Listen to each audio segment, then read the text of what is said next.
Hi everyone, welcome back to the Anna-losophy podcast. Today's episode is about one of my favorite Disney and Pixar movies of all time, Soul. Annabelle, bro, this is a philosophy podcast. Why are you even talking about movies here? Get out, bro. Trust me when I say, I promise this isn't just an excuse for me to talk about one of my favorite films. Although, I have absolutely no complaints about doing that. Anyways, there's so many reasons I love Soul. I especially love the animation and the soundtrack, and I genuinely think 22 is one of the most adorable characters Pixar has ever created. If you haven't watched Soul before, I 100% recommend it. Here are 3 links to summarize it and its plot if you're in for a spoiler. On the surface, Soul seems like a story about a middle school band teacher who dreams of becoming a professional jazz musician. Underneath the surface, though, there are several philosophical questions. What gives life meaning? And does every person have a purpose in life? So in this episode, I'll briefly summarize Soul and then get into the philosophy, the purpose, happiness, and what it really means to live a good life. By the end of this episode, I hope you'll see that philosophy is everywhere at any time, including our favorite movies. Before we get into the philosophy, let me quickly summarize the story. Soul follows Joe Gardner, a middle school band teacher whose life changes after his father takes him to a jazz club when he was young. Listening to live jazz for the very first time leaves a lasting impression on him, and from that point forward, he dreams of becoming a professional jazz musician. Years later, he still teaches music at middle school, but he has never stopped hoping that one day he will get the chance to perform professionally. This opportunity finally arrives when the famous jazz saxophonist Dorothea Williams invites him to play with her band that very evening. Joe is definitely convinced here that this is the moment his entire life has been leading towards. Needless to say, he is very excited. But before he even makes it home, he accidentally falls into an open manhole and dies. Instead of accepting his fate, Joe escapes from the path leading to the great beyond and ends up somewhere completely different, the great before. The great before is where souls prepare for life on Earth before they're born. So every soul is given different personality traits and is paired with mentors, whose job is to help them complete the final piece of their badge. Once the badge is complete, the soul receives an Earth Pass, allowing them to begin life on Earth. It's kind of a wide consensus that the final piece of the badge is a soul's spark. Throughout the movie, we see different souls discover sparks in different ways. For example, one finds excitement while playing football, another lights up through music, and once they discover that special spark, their badge is completed and they're ready to begin life. And this is where Joe meets 22, a soul who has been in the great before for what feels like centuries. She's had countless mentors throughout history, including people like Abraham Lincoln and Mother Teresa, but none of them have managed to help her complete her badge. The reason is simple. 22 doesn't think life on Earth is worth living. She has no interest in going there, so she's never earned an Earth Pass. Joe quickly comes up with a plan, though, that seems perfect for both of them. He offers to mentor 22 and help her earn her Earth Pass. In return, 22 promises to give the pass to Joe. Since she has no desire to live on Earth anyway, she sees it as an easy deal, while Joe believes it'll finally allow him to return in time for the concert he's been waiting for. Things don't go according to plan, though. When Joe and 22 finally make it back to Earth, they end up in the wrong bodies. In short, Joe finds himself inside a therapy cat, and 22 wakes up inside Joe's body. As they search for a way to switch back, 22 experiences life on Earth for the first time. She discovers joy in things, like tasting pizza, feeling the wind, talking to strangers, or watching leaves drift through the air, and just walking through the streets. Meanwhile, Joe becomes focused on getting back to his own body because he still believes performing with Dorothea Williams is the one thing that will finally make his life complete. Eventually, Joe does make it to the concert. He performs exactly as he had always imagined, and for a brief moment, it feels as though everything he has worked towards has finally come true. But after the performance ends, he is surprised that his life doesn't suddenly feel different.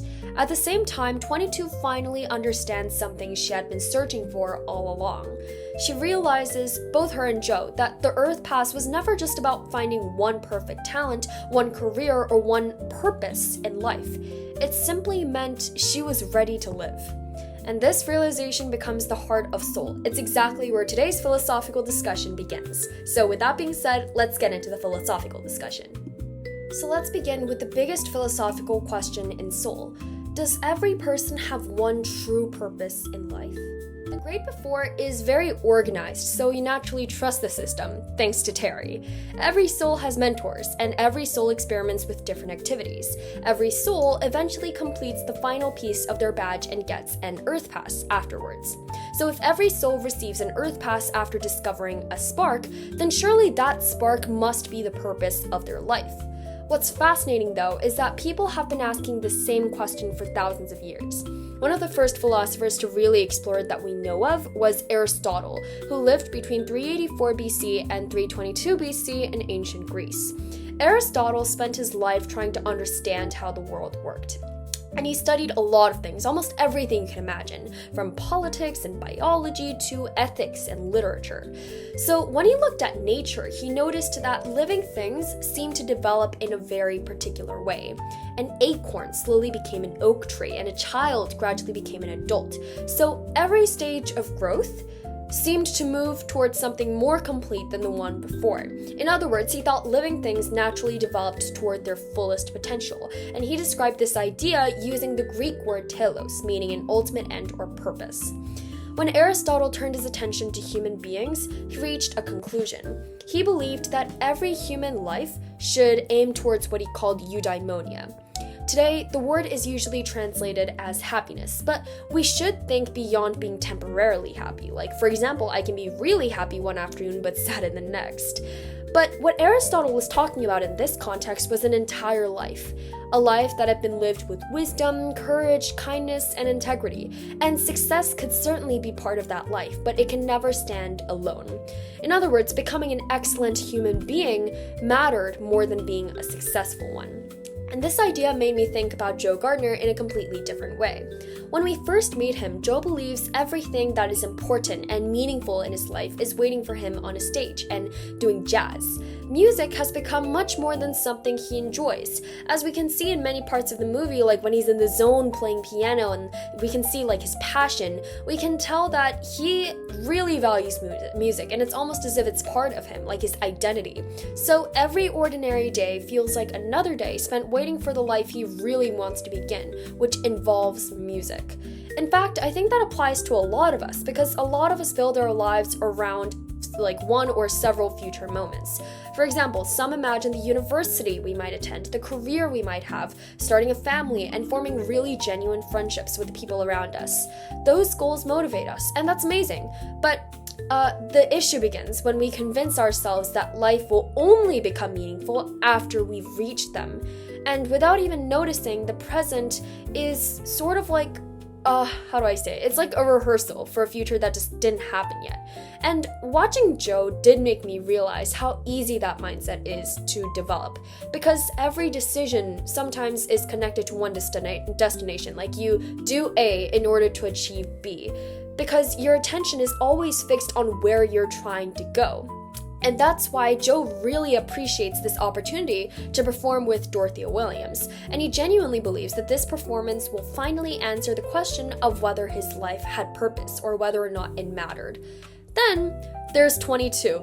I think, no exaggeration, 22 is one of my favorite characters like ever, not just Pixar. And I think she is a really good character because she begins the story from the complete opposite perspective.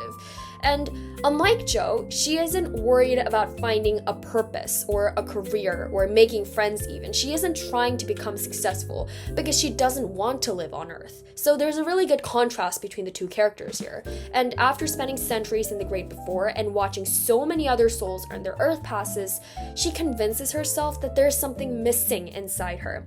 Because every mentor has tried their best to help her, but it didn't work out for her. So eventually she stops believing the problem can ever be solved. And I think this also sort of applies to us as well, because it's easy to look around and believe that everyone else has everything figured out. And some people seem completely certain about what they want to do or what they want to study. And the more we compare ourselves to them, it's easy to believe that we're the only ones still searching, or we're the only ones that don't look good enough or are not good enough. It's a lot. And I think that's exactly why 22 is a very relatable character, because she knows that she has talent. I mean, like, 22 is a smart character, but she's afraid because she believes that she's way behind everyone else. So everything changes though when she accidentally arrives on Earth. So that's the turning point of the story. One of my favorite parts of the movie is watching her discover ordinary life. And it's a very humorous portion of the movie because she's amazed by things that most of us really don't notice, but she's really wowed by everything. She stops to feel the wind moving through the trees and she smiles while just eating one slice of pizza. And even by hustling through busy streets, she really appreciates it, although it's scary for her at first. So none of those experiences are as dramatic, I should say, compared to the souls that are in the Great Before that are trying to develop their spark by exploring specific interests such as drumming or doing football. But 22 just lives life, so she has an experience like no other soul has ever lived before. So she's simply discovering that being alive allows you to experience thousands of moments that don't need to accomplish anything in order to be important. And her journey reminds me of another Greek philosopher named Epicurus, who lived between 341 BC and 270 BC. And people often misunderstand this philosopher because his name has become associated with luxury and indulgence. But his philosophy was actually the opposite. He believed that many people made themselves unhappy because they spent their whole lives chasing things they believed would satisfy them, such as fame, wealth, and recognition. All of these things seem attractive to us because they promised lasting happiness, but the feeling doesn't last as long as people expected. Epicurus thought a peaceful life grew from appreciating simple experiences that were already within reach, like spending time with friends or enjoying a good meal, walking through nature, or having meaningful conversations, no matter who it is with.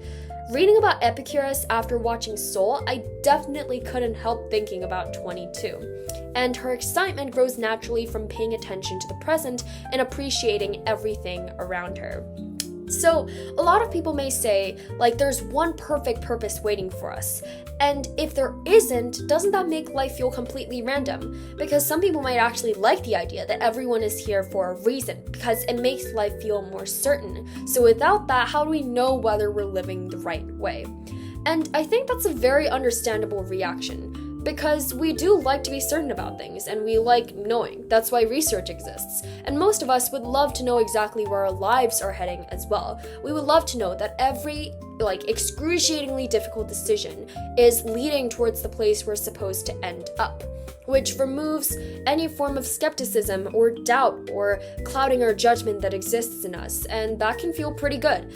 But what stayed with me after Soul, though, was not uncertainty at all. For me personally, the movie made me appreciate more how much of life happens outside the goals we spend a lot of time chasing.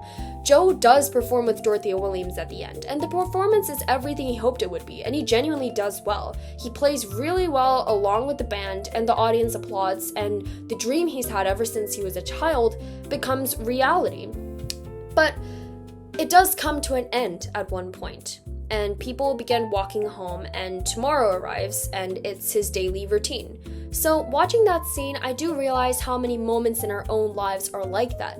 We work incredibly hard to reach a certain goal, and if we win it, we do feel definitely really happy. But it's sometimes not as much as we imagined it would be from the moments that we prepared for it. And the next chapter does begin almost immediately because time does move on. And that's why the ending has always meant a lot. Because Joe doesn't stop loving jazz because of that concert, and he doesn't abandon his dream. He simply begins to understand that a meaningful life can't depend on one evening. A concert, no matter how much you work hard for it, only lasts a few hours, and a career lasts a few decades in many cases. And life is made of thousands of those mornings, conversations, walks, meals, and moments in between. And those moments that many of us think are distractions from life actually are a part of life, and they're an important part of life, because, one can argue it comprises the majority of life. So when I finished Soul, I think I started thinking about how I was living each ordinary day, and that felt like a much more valuable question to bring with me because it's one that I can answer every morning, as opposed to one distant day in the future.